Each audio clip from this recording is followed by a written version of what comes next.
Hamlet, the Prince of Denmark, a play by William Shakespeare, read for you by Weirdo Nuggets. Act 1, Scene 1. Bernardo and Francisco, two watchmen, enter. Who's there? No, who are you? Stop and identify yourself. Long live the king! Is that Bernardo? Yes, it's me. You've come right on time. The clock's just striking 12. Go home to bed, Francisco. Thanks for letting me know. It's bitterly cold out and I'm depressed. Has it been a quiet night? I haven't heard a mouse squeak. Well, good night.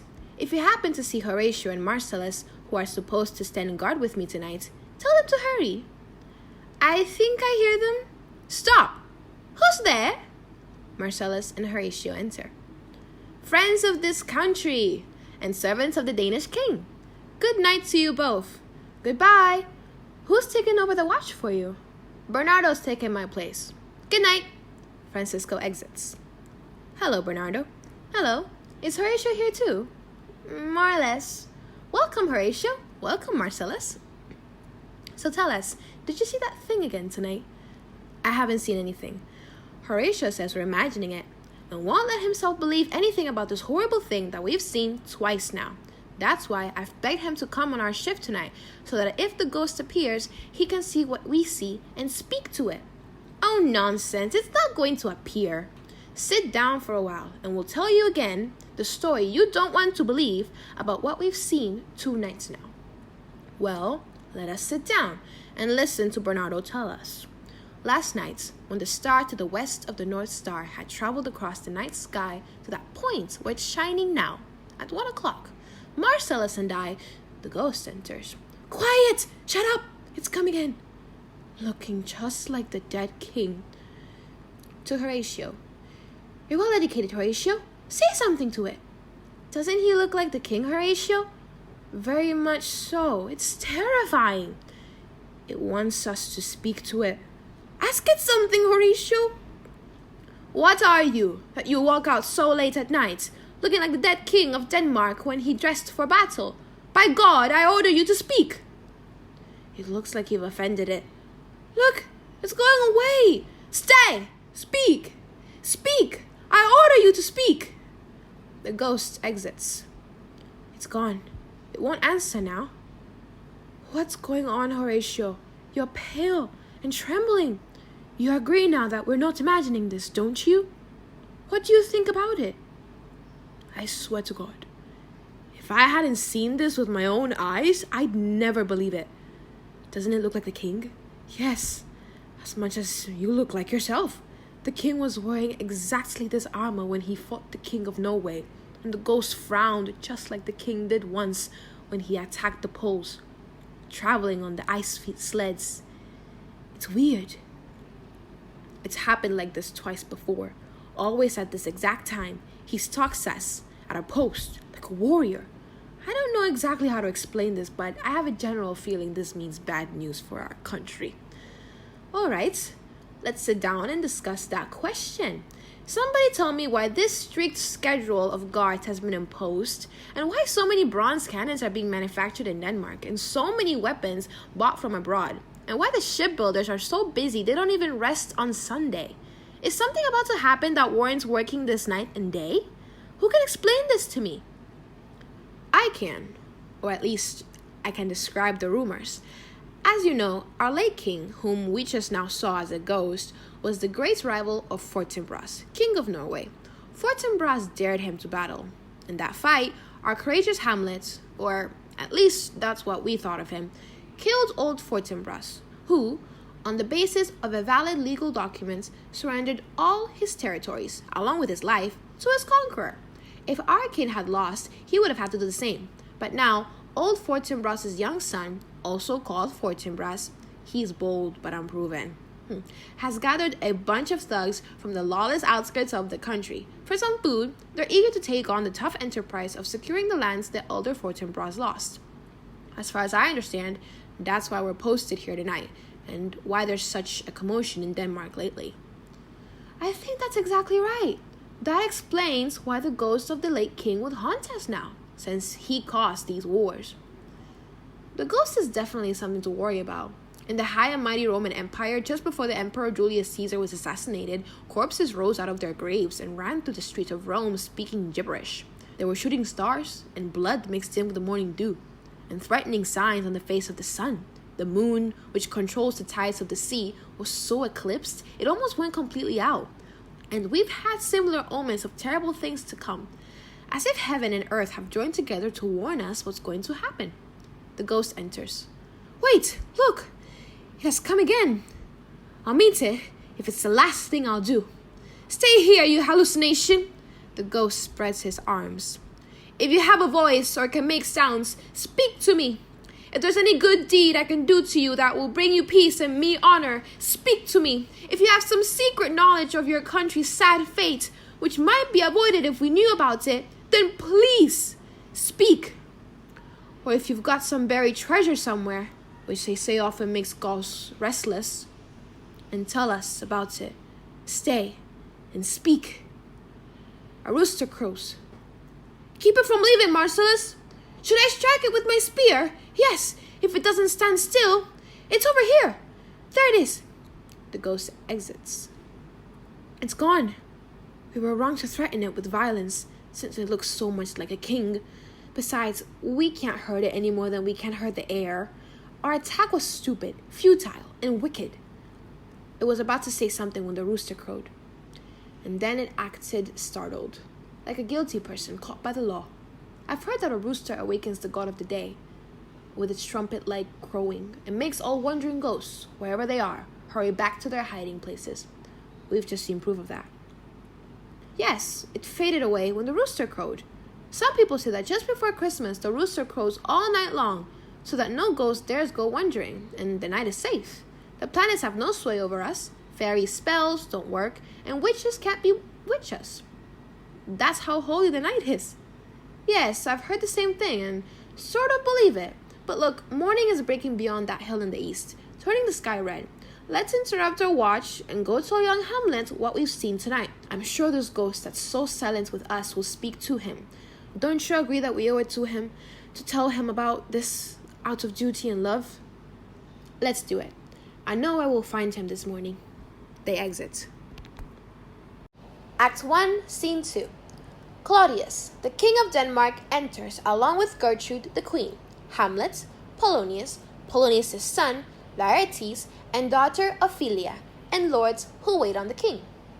Although I still have fresh memories of my brother, the elder Hamlet's death, and though it was proper to mourn him throughout our kingdom, life still goes on. I think it is wise to mourn him while also thinking about my own well-being.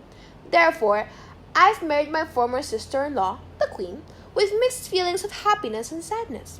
I know that in marrying Gertrude, I'm only doing what all of you have wisely advised all along, for which I thank you.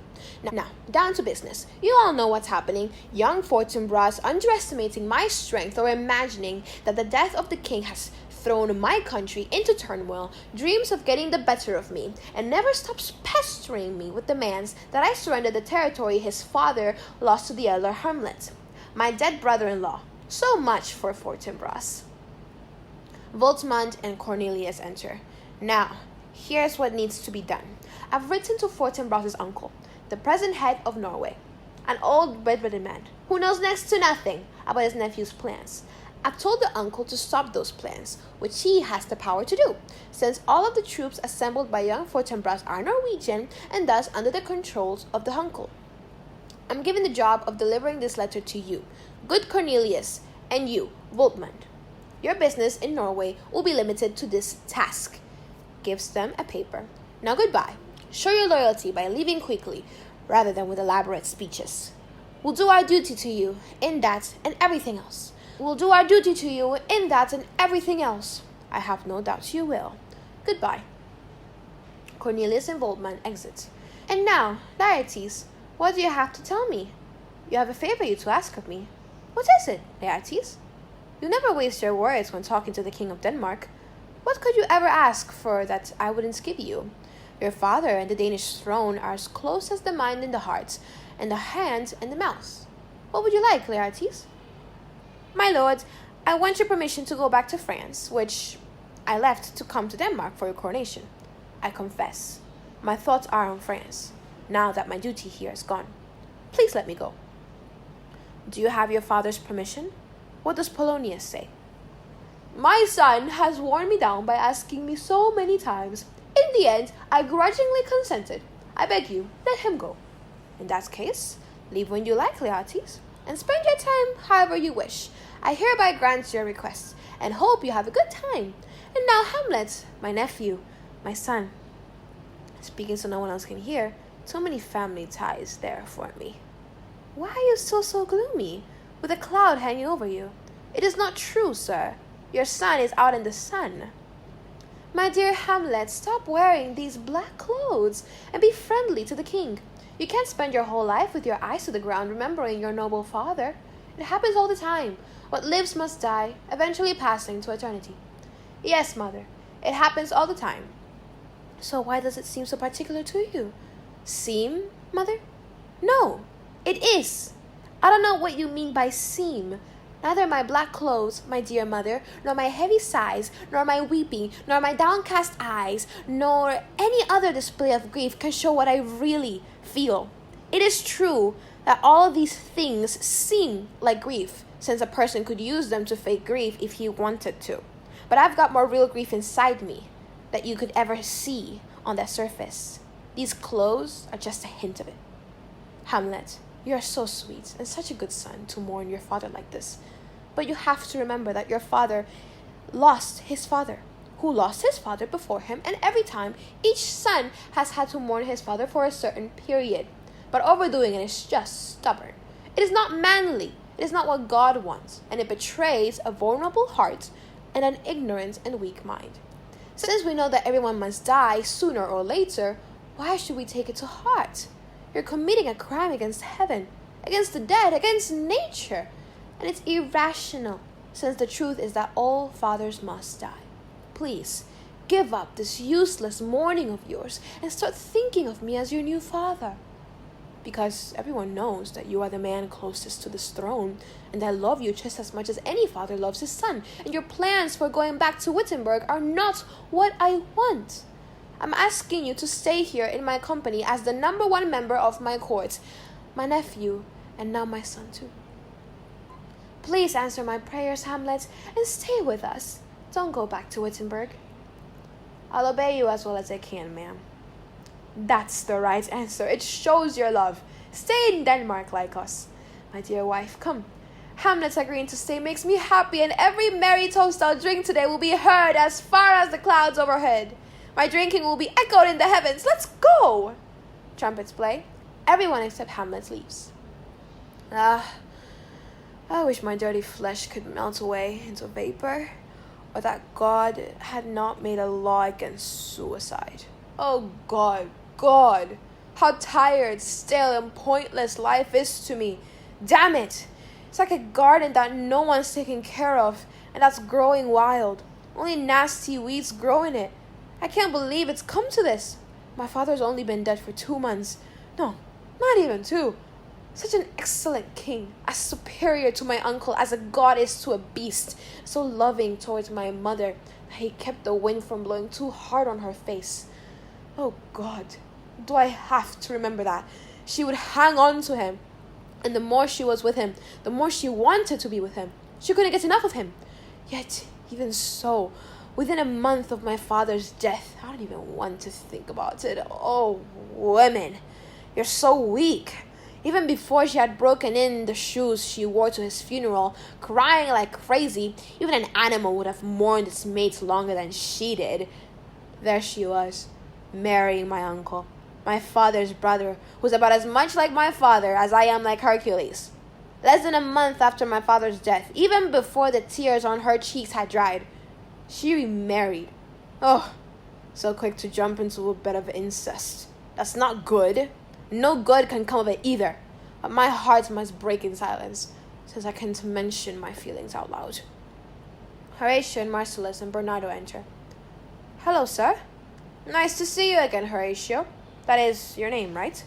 "That's me, sir. Still your respectful servant. Not my servant, but my friend. I'll change that name for you. But what are you doing so far from Wittenberg, Horatio?" "Oh, Marcellus?" Hello, sir. To Marcellus. So nice to see you. To Bernardo. Hello, sir. To Horatio. But what are you doing away from Wittenberg, Horatio? I felt like skipping school, sir. I wouldn't allow your enemies to say that, and I want to believe it from you. I know you'd never skip school. What are you doing here in Elsinore? I'll teach you to drink hard by the time you leave. So, we came to see your father's funeral. Please don't make fun of me. I think you came to see my mother's wedding instead. Well, sir, it is true it came soon after. It was all about saving a few bucks, Horatio. The leftovers from the funeral dinner made a convenient wedding banquet. Oh, I'd rather have met my fiercest enemy in heaven, Horatio, than have lived through that terrible day. My father... I think I see my father. Where, sir? In my imagination, Horatio. I saw him once. He was an admirable king. He was a great human being. He was perfect in everything. I'll never see the likes of him again. Sir, I think I saw him last night. Saw who? Your father, sir. The dead king. The king, my father? Don't get too excited, sir. Just listen carefully while I tell you the amazing thing I saw with these gentlemen as witnesses. For God's sake, let me hear it. After midnight, for 2 nights running, these 2 gods, Marcellus and Bernardo, saw a figure that looked very much like your father, in full armor from head to toe. It just appeared before them and marched past them with slow dignity, 3 times, a staff's distance from their amazed eyes, while they turned, quaking with fear, and too shocked to speak. They told me all about this, so on the 3rd night, I agreed to come and stand guard with them, to see for myself. It happened again, just as they described. I knew your father. This ghost looked as much like him as my 2 hands are like each other. But where did this happen? On the platform where we stand guard, sir. Didn't you talk to it? I did, sir, but it didn't answer me. It raised its head once as if it was about to speak, but just then the rooster started crowing and the ghost vanished from sight. That's very strange. I swear to God it's true, sir. We thought you ought to know about it. Yes, I should know, but it disturbs me. Are you on duty again tonight? Yes, sir. It was armed, you say? Armed, sir? From head to toe? Yes, from top to bottom, sir. So you couldn't see his face then? Oh, yes, we could see, sir. He had his helmet visor up. Was he frowning? He looked more sad than angry. Was he pale or flushed and red-faced? Very pale, sir. Did he stare at you the whole time? I wish I'd been there. You would have been very shocked. I'm sure I would have. Did it stay a long time? About as long as it would take someone to count slowly to 100. No longer than that. No, longer than that. Not the time I saw it. His beard was gray, right? It was just like in real life. Dark brown with silver whiskers on it. I'll stand guard with you tonight. Maybe it'll come again. I bet it will. If it looks like my good father, I'll speak to it. Even if hell opens up and tells me to be quiet. I ask you, if you've kept this a secret, keep doing so. Whatever happens tonight, don't talk about it. I'll return the favor. So, goodbye for now. I'll see you on the guard's platform between 11 and 12 tonight. We'll do our duty to you, sir. Give me your love instead, as I give you mine. Goodbye. Everyone except Hamlet exits. My father's ghost. Armed. Something's wrong. I suspect some foul play. I wish the night were here already. Until then, I have to remain calm. Bad deeds will be revealed, no matter how people try to hide them. Hamlet exits. Act 1, Scene 3. Laertes and his sister Ophelia enter.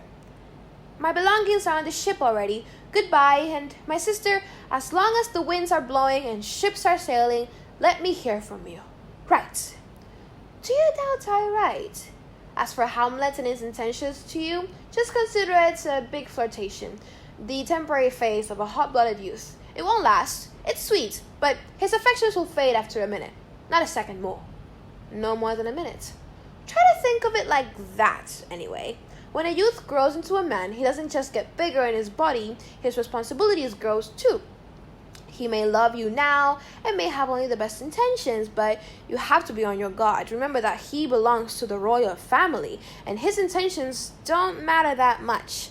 He's a slave to his family's obligations. He can't simply make personal choices for himself the way common people can, since the whole country depends on what he does. His choice has to agree with what the nation wants. So if he says he loves you, you should be wise enough to see that his words only mean as much as the state of Denmark allows them to mean. Then think about how shameful it would be for you to give in to his seductive talk and surrender your treasure chest to his greedy hands. Watch out, Ophelia. Just keep your love under control and don't let yourself become a target of his lust. Simply exposing your beauty to the moon at night is risky enough. You don't have to expose yourself to him. Even good girls sometimes get a bad reputation. Worms can ruin flowers before they blossom. Baby blooms are most susceptible to disease, so be careful. Fear will keep you safe. Young people often lose their self-control even without any help from others. I'll keep your words of wisdom close to my heart, but my dear brother, don't be like a bad priest who fails to practice what he preaches, showing me the steep and narrow way to heaven while you frolic on the primrose path to sin. Don't worry, I won't, Polonius answers. I've been here too long, and here comes father. What good luck to have him bless my leaving, not once, but twice. You're still here? Shame on you! Get on board! The wind is filling your ship's sail, and they're waiting for you. Here, I give you my blessing again. And just try to remember a few rules of life. Don't say what you're thinking, and don't be too quick to act on what you think. Be friendly to people, but don't overdo it. Once you've tested out your friends and found them trustworthy, hold on to them. But don't waste your time shaking hands with every new guy you meet. Don't be quick to pick a fight, but once you're in one, hold your own. Listen to many people, but talk to few. Hear everyone's opinion, but reserve your judgment. Spend all you can afford on clothes, but make sure they're quality, not flashy, since clothes make the man, which is doubly true in France. Don't borrow money and don't lend it, since when you lend to a friend, you often lose the friendship as well as the money. And borrowing turns a person into a spendthrift. And above all, be true to yourself. Then you won't be false to anybody else. Goodbye, son. I hope my blessing will help you absorb what I've heard. I humbly say goodbye to you, father. Now go. The time is right. Your servants are waiting. Goodbye, Ophelia. Remember what I've told you. It's locked away in my memory, and you've got the key. Goodbye. Laertes exits. What did he tell you, Ophelia? Something about Hamlet. Oh, good thing he did. By God, I've heard Hamlet's been spending a lot of time alone with you recently, and you've made yourself quite available to him. If things are the way people tell me they are, and they're only telling me this to warn me, then I have to say you're not conducting yourself with the self-restraint a daughter of mine should show. What's going on between the two of you? Tell me the truth. He's offered me a lot of affection lately. Affection? That's nothing! You're talking like some innocent girl who doesn't understand the ways of the world. Do you believe his offers, as you call them? I don't know what to believe, father. Then I'll tell you. Believe that you are a foolish little baby for believing those offers are something real. Offer yourself some respect, or, not to beat this word to death, you'll offer me the chance to be a laughing stock. Father, he's always talked about love in an honorable fashion. Yes, fashion is just the word. A passing whim. Go on. And he's made the holiest vows to me, to back up what he says. These vows are just traps for stupid birds. I know when a man is on fire, he'll swear to anything. But when a heart's on fire, it gives out more light than heat. The fire will be out even before he's done making his promises. Don't mistake that for true love. From now on, spend a little less time with him and talk to him less. Make yourself a precious commodity. Remember that Hamlet is young and has a lot more freedom to fool around than you do. In short, Ophelia, don't believe his love vows, since they're like flashy pimps who wear nice clothes to lead a woman into filthy acts. To put it plainly, don't waste your time with Hamlet. Do as I say. Now come along. I'll do as you say, father. They exit. Act 1, Scene 4. Hamlet, Horatio, and Marcellus enter. The air is biting cold. Yes, it's definitely nippy. What time is it? A little before 12, I think. No, it's just after 12. I heard the clock strike. Really? I didn't hear it. So it's nearly the time when the ghost likes to appear. Trumpets play off stage and 2 cannons are fired. What does that mean, sir? The king is staying up all night, drinking and dancing. As he guzzles down his German wine, the musicians make a ruckus to celebrate his draining another cup. Is that tradition? Yes, it is. But though I was born here and should consider that tradition part of my own heritage, I think it would be better to ignore it than practice it. Other countries criticize us for our loud partying. They call us drunks and insult our noble titles, and our drunkenness does detract from our achievements, as great as they are, and lessens our reputations. It's like what happens to certain people who have some birth defect, which they're not responsible for since nobody chooses how they're born, or some weird habit or compulsion that makes them completely. It happens sometimes that one little defect in these people, as wonderful and talented as they may be, will make them look completely bad to other people. A tiny spot of evil casts doubt on other good qualities and ruins their reputations. The ghost enters. Look, sir, here it comes. Oh, angels, protect us. Whether you're a good spirit or a cursed demon, whether you bring heavenly breezes or blasts of hellfire, whether your intentions are good or evil, you look so strange. I want to talk to you. I'll call you Hamlet Senior, King, Father, Royal Dame. Answer me! Don't drive me crazy with curiosity, but tell me why your church-buried bones have burst out of their coffin, and why your tomb, where we quietly buried you, has opened up its heavily marble jaws to spit you out again. What could it mean that you have put on your armor again, you corpse, and you have come to look at the moon, making the night terrifying and staring as humans with supernatural fears? Why? What do you want from us? What should we do? The ghost motions Hamlet to come with it. It wants you to go off with it, as if it wants to tell you something alone. Look how politely it's pointing you to a place that's further away. But don't go. Definitely not. It's not going to speak, so I'll follow it. Don't do it, sir. Why? What's the danger? I don't value my life one bit. And as for my soul, how can the ghost endanger that, since it's as immortal as the ghost is? Look, it's waving at me again. I'll follow it. What if it tempts you to jump into the sea, sir? Or the terrifying cliffs that overhangs the water, where it takes on some horrible form that drives you insane? Think about it. The edge of the sea makes people feel despair, even at the best of times. All they have to do is look into the depths and hear it roar from below. It's still waving at me. Go ahead. I'll follow. You're not going, sir. Marcellus and Horatio try to hold Hamlet back. Let go of me. Calm down. You're not going anywhere. It's my fate calling me. Every nerve in my body is now as tough as steel. The ghost is still waving me over. Let me go, gentlemen. He draws his sword. I swear if anyone holds me back, I'll make a ghost of him. I say get away. Go ahead. I'll follow you. The ghost and Hamlet exit. His imagination is making him crazy. Let's follow them. It's not right to obey his orders to let him go alone. Go ahead and follow him. But what does all this mean? Where will it all end? It means that something is rotten in the state of Denmark. If that's true, we should let God take care of it. No, let's follow him. They exit. Act 1, Scene 5. The ghost and Hamlet enter. Where are you taking me? Speak, I'm not going any further. Listen to me. I will. The hour has almost come when I have to return to the horrible flames of purgatory. Ah, poor ghost. Don't pity me. Just listen carefully to what I have to tell you. Speak. I'm ready to hear you. You must be ready for revenge, too, when you hear me out. What?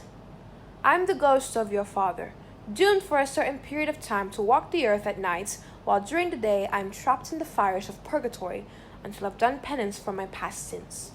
If I weren't forbidden to tell you the secrets of purgatory, I could tell you stories that would slice through your soul, freeze your blood, make your eyes jump out of their sockets and your hair stand on the end like porcupine quills. But mortals like you aren't allowed to hear this description of the afterlife. Listen, listen. If you ever loved your poor dear father, oh God, take revenge for his horrible murder. That crime against nature. Murder. His most horrible murder. Murder's always horrible, but this one was especially horrible, weird, and unnatural. Hurry, tell me about it, so I can take revenge right away, faster than a person falls in love. I'm glad you're eager. You'd have to be as lazy as a weed on the shores of a leaf, not to get riled up here. Now listen, Hamlet. Everyone was told that a poisonous snake bit me when I was sleeping in the orchard. But in fact, that was a lie. That's fooled everyone in Denmark.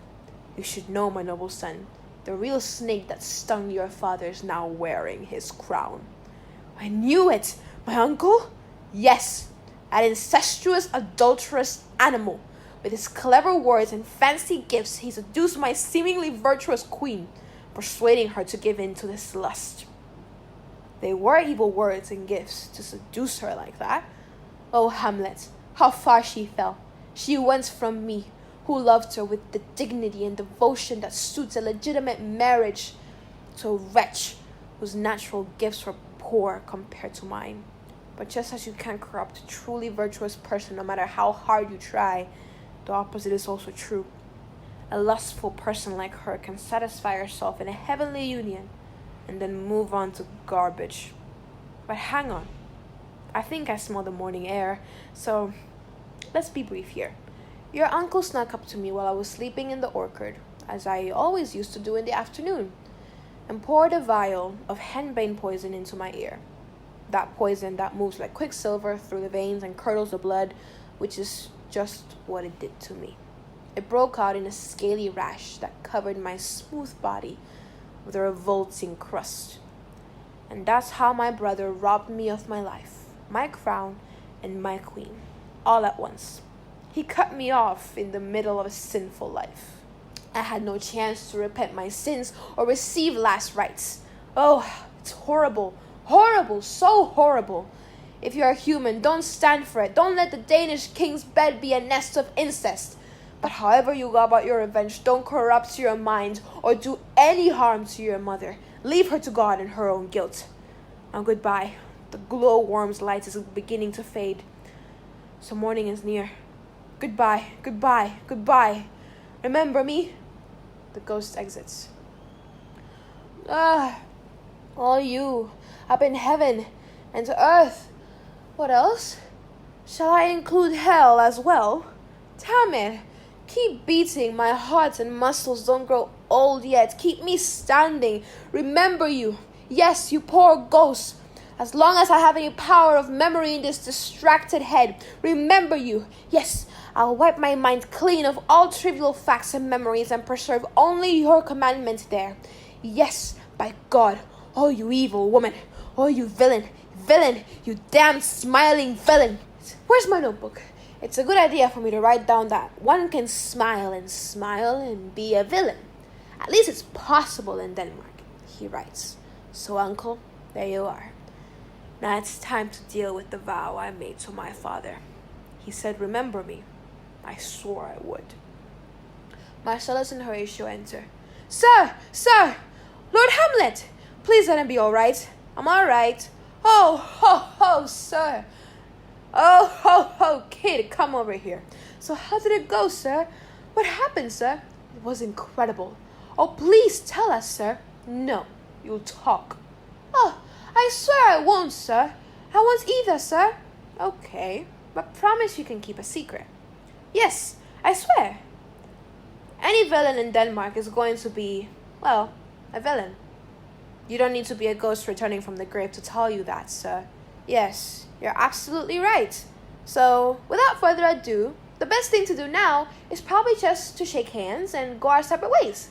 You go take care of your business, since everybody has some business to take care of, whatever it is worth, and I'll go and pray. You're talking in such a crazy way, sir. I'm sorry if I offended you. Yes, very sorry. Oh, don't worry about it, sir. No offense taken. But there is, Horatio. There is a lot of offense. As for this ghost we just saw, he's a real one. I can tell you that much. But regarding what happened between us, don't ask. I can't tell you. And now, my friends, my courageous and educated friends, do me one small favor. What is it, sir? Of course we will. Don't ever tell anyone what you've seen tonight. We won't, sir. No, you have to swear it. I swear to God I won't. Me too. I won't. I swear to God. Swear by my sword. But we already swore, sir.